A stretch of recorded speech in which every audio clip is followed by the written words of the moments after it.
Если вы думаете, что macOS защищена уже из коробки, то для вас у меня новости. Вредоносные программы для Mac существуют, и их становится все больше и больше. Как от них защититься? Это видео про Objective-C, набор бесплатных инструментов для мониторинга системы, блокировки подозрительных процессов и защиты от взлома. Разберемся, как они работают, для кого они нужны и стоит ли их использовать. Objective-C разрабатывает бесплатные утилиты для повышения безопасности macOS. Автор проекта Патрик Уордл, известный эксперт по кибербезопасности, бывший аналитик в Apple. Он создал Objective-C, чтобы предоставить пользователям macOS мощные инструменты для обнаружения и предотвращения угроз. Проект является полностью open-source, коды доступны на GitHub, что позволяет сообществу анализировать и улучшать инструменты.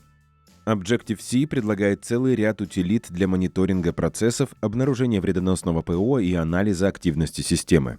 Все они бесплатны и открыты. На сайте можно найти более десятка утилит. Давайте коротко расскажем о каждой.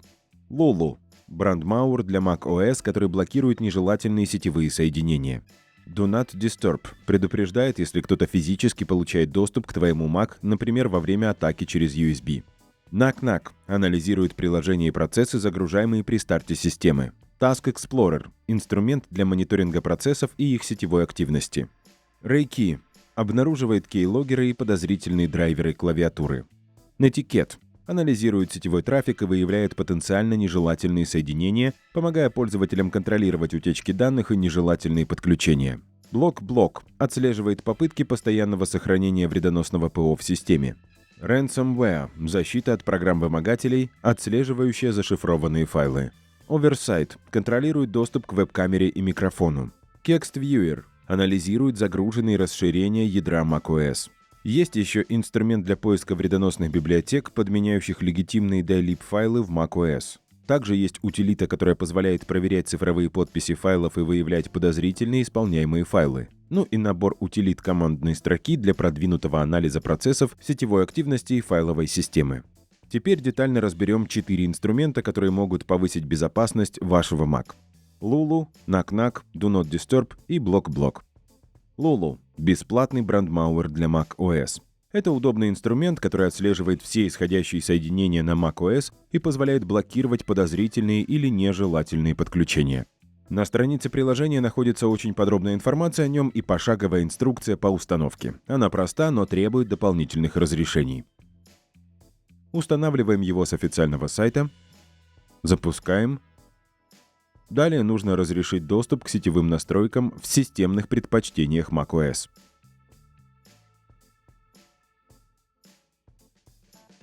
После завершения установки значок Lulu появится в панели инструментов.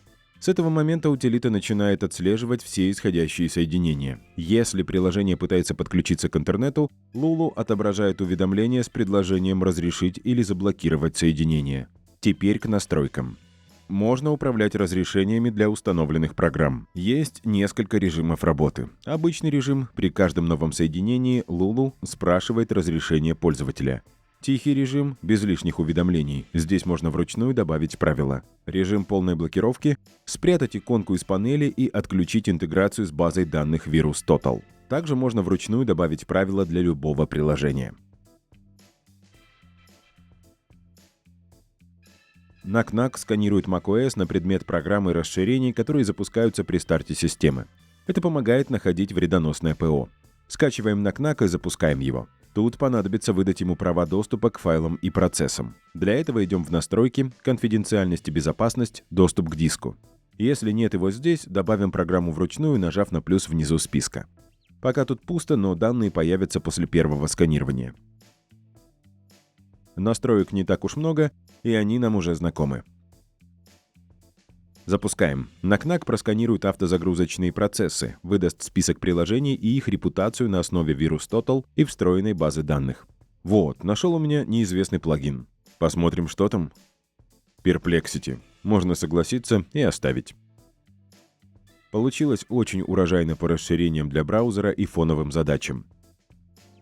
По каждой позиции можно посмотреть подробную информацию и удалить, если будет желание. Таким образом, можно быстро избавляться от подозрительных элементов.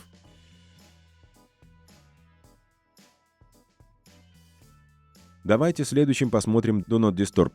Этот инструмент защищает Mac от физического взлома. Если кто-то попытается разблокировать систему или подключить неизвестное USB-устройство, вы получите уведомление. Проделываем уже привычные нам действия и выдаем ему разрешение. На этом шаге можно сразу законнектить телефон с программой, скачав специальное приложение. Do Not Disturb отслеживает вход в систему и изменения в аппаратных подключениях. Если кто-то попытается войти без разрешения, Do Not Disturb отправит уведомление на твой iPhone. А можно пока пропустить этот шаг и сделать это позже. Установлено, значок появится в панели инструментов. Настройки. Режимы работы аналогичны описанным ранее. Можно настроить действия, которые будут выполняться при обнаружении попытки доступа, например, запуск скрипта или отображение уведомления. И подключить к iPhone, если вы вначале пропустили этот шаг. И в заключении блок-блок. Он контролирует систему и предупреждает пользователя, когда какое-либо ПО пытается закрепиться в системе. Это полезно для обнаружения вредоносных программ, которые хотят автоматически загружаться при старте. Как установить, вы уже прекрасно понимаете.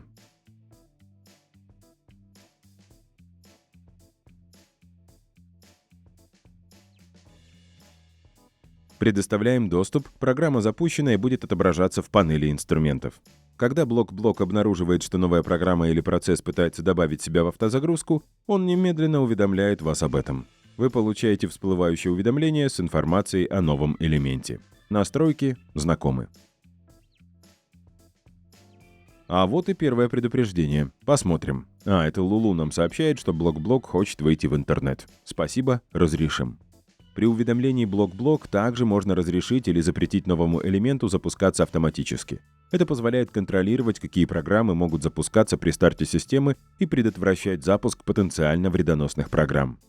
В конце просто напомню, что на сайте есть еще много бесплатных утилит с открытым кодом, которые могут стать для вас решением специфических задач по безопасности.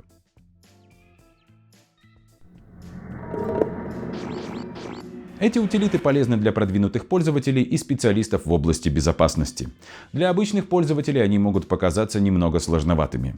Если вас это не пугает и вы хотите максимального контроля над безопасностью macOS, устанавливаем смело. На этом все. Пожалуй, в современном мире самое главное – оставаться людьми. Во всех смыслах. Александр Рыбаков, Теплица социальных технологий.